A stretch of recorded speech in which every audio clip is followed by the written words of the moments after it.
खुलुमबाय बे समाव बडलेण्ड इंखं टेलिभिजननि स्टुडिअ आं मिथिका नार्जारि दिनैनि गाहाय रादाबफ्राव दङ।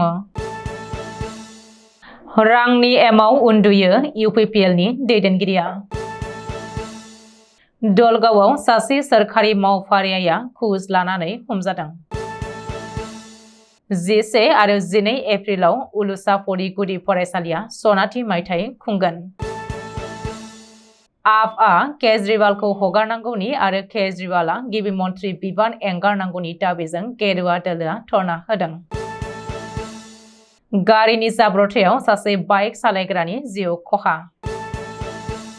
भारतारि रौनिया हानजाया हाथियारजों लोगोसे गुलि बारुदखौ जब्द खालामनो हादों। दानिया फैदोनि आबुं रादाबाव।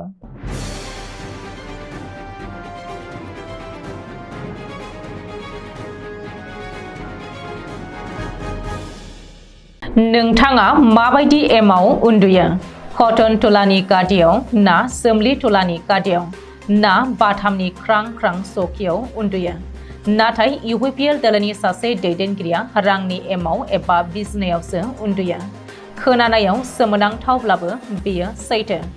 इउपिपिएल दोलोनि सासे बिएसडिसि चेयारमेना रांनि बिसनायाव उन्दुनाय मोनसे सावगारिया ससियेल मिडियायाव भाइरेल जानायखौ नुनो मोन्दों।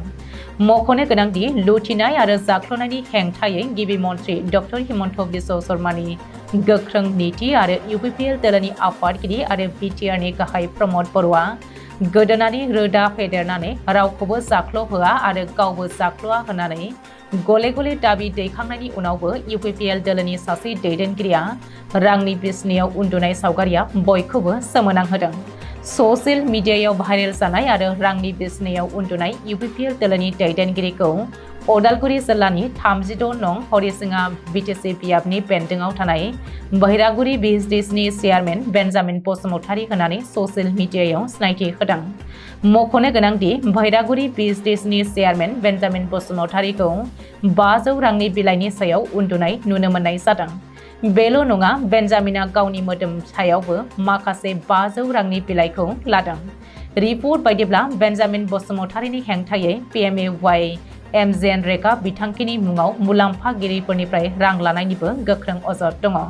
ओरैहाय बेन्जामिन बसुमतारीनि बे सावगारिया ससियेल मिडियायाव भाइरेल जानायनि उनावनो बेन्जामिन बसुमतारीया बहिरागुरि बिएसडिसिनि चेयारमेन नंला आरो इउपिपिएल दोलोनिबो सोद्रोमा नंला। थांनाय 10 जानुवारि खालिनो बेन्जामिनखौ बिएसडिसि चेयारमेन मासिनिफ्राय बोख्लायनानै इउपिपिएल दोलोनिफ्रायबो एरख'नाय जादों होननानै बिटिआरनि गाहाय प्रमद बर'आ ससियेल मिडियायाव लिरदों। बेजों लोगोसे बेन्जामिनखौ दोलोनिफ्राय एरख'नायनि लाइजामखौबो ससियेल मिडियायाव शेयार खालामदों। रायजोआव फिन घुस लानानै हमजादों गुबुन सासे सोरखारि मावफारिया। रायजोआव दासिमबो बन्द जायाखै सोरखारि मावफारियाफोरनि गोदोनिफ्रायनो सोलिबोबाय थानाय घुस लानाय परम्परा आरो आखुआ। घुस लाग्रा सोरखारि मावफारियाफोरा सासेनि उनाव सासे हमजागासिनो थानायनि उनावबो माखासे सोरखारि मावफारियाफोरा गियाखै आरो खेरखेरायाखै। बेनि गेजेरावनो भिजिलेन्स आरो एन्टि कारापसन बिफाननि टीमा दलगाव सार्कल अफिसनि सासे मावफारियाखौ घुस लाफुनाय समावनो हमनो हादों। मख'नो गोनांदि दलगाव सार्कल अफिसनि मावफारिया घुस लाफुनाय समावनो भिजिलेन्स आरो एन्टि कारापसन बिफाननि टीमजों हमजादों। बबेखानि घुस लानानै हमजानाय सोरखारि मावफारियाखौ कन्ट्राक्चुएल मावफारिया तपन नाथ होननानै सिनायथिनो हादों। रिपर्ट बायदिब्ला तपन नाथआ हाजों लोब्बा थानाय खामानिनि थाखाय सासे सुबुंनिफ्राय घुस लादोंमोन आरो दलगाव सार्कल अफिसनि मोखाङावनो थानाय हटेल टाइटानाव घुस लादोंमोन तपन नाथआ। नाथाय बे समावनो भिजिलेन्स आरो एन्टि कारापसन बिफाननि टीमा तपन नाथखौ एरेस्ट खालामो। धेमाजि जिल्लानि सानजारि नोगोर सिमेन्साफुरियाव थानाय उलुसाफुरि गामियाव 1974 मायथाइयाव गायसनजानाय उलुसाफुरि गुदि फरायसालिया सनाथि मायथाइखौ बोहैथि बोसोरनि एप्रिल दाननि 11 आरो 12 खालि फालिनो साखा-फारा जादों। फरायसालिनि सनाथि मायथाइखौ फालिनो थाखाय दिनै बारग' फोरोंगिरि ललित चन्द्र ब्रह्मआ गाहाय खुन्थियाखौ गायसननानै होयो।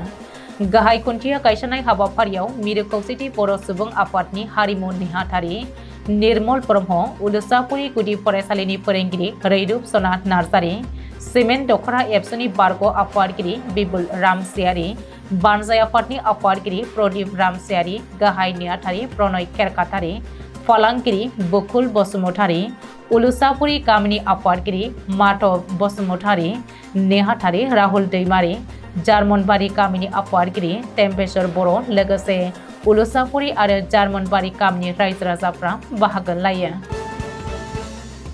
हादरनि राजथावनि दिल्लीयाव दिल्लीनि गिबि मन्त्रि अरविंद केजरीवालखौ लानानै आप आरो गेरुवा दलनि गेजेराव धरना होलायनायनि बादायलायनाय जादों। अरविंद केजरीवालखौ थाबैनो हगारनांगौनि दाबि खालामनानै गाहाय मन्त्रि नरेन्द्र मदिनि न' लांगोनायाव धरना होदों आम आदमी पार्टीनि मावथिफोरा। नाथाय बेनि उल्थायै बीजेपी दोलोआ अरविंद केजरीवालखौ गिबि मन्त्रि बिबाननिफ्राय आज्रा लानांगौ होननानै दिल्ली नोगोरमानि लामायाव धरना होदों। मख'नो गोनांदि आबगारि बिफाननि जाख्ल'नायनि दायाव इनफर्समेन्ट डाइरेक्टरा गिबि मन्त्रि अरविंद केजरीवालखौ एरेस्ट खालामदोंमोन आरो 28 मार्चसिम ईडीनि कास्टडियाव लाखिनानै इन्टारगेशन खालामदोंमोन। ओजोंहाय अरविंद केजरीवालआ बिबानखौ एंगारा जासेनो गोजौसिन बिजिरसालियाव जामिननि थाखाय आर'जलाइ होदोंमोन। गुवाहाटी नोगोरमानि BYP र'डआव मंगलबार खालि गारिजों सौख्लायनानै खारनायाव सासे बाइक सालायग्राया जायगायावनो जिउ गोमादों।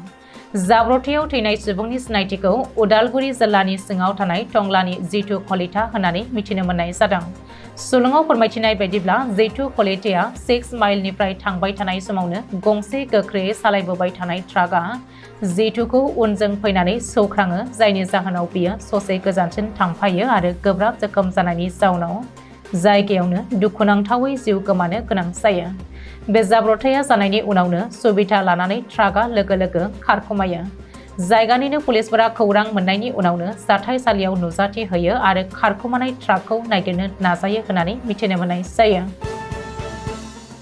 भारतारि रौनिया हानजाया मणिपुर रायजोआव जायगानि बिजिरसालिनिफ्राय स्रोद सुलुं मोननायनि गेजेरजों अपारेशन खालामदोंमोन होननानै मिथिनो मोननाय जादों। बिष्णुपुर आरो सानजा इम्फल मुंनि गंनै जिल्लायाव आलादा आलादायै अपारेशन खालामनायाव गोबां बिबांनि हाथियारजों लोगोसे गुलि बारुद आरो बेफ्रुग्रा बेसादखौ जब्द खालामनो मोननाय जादों।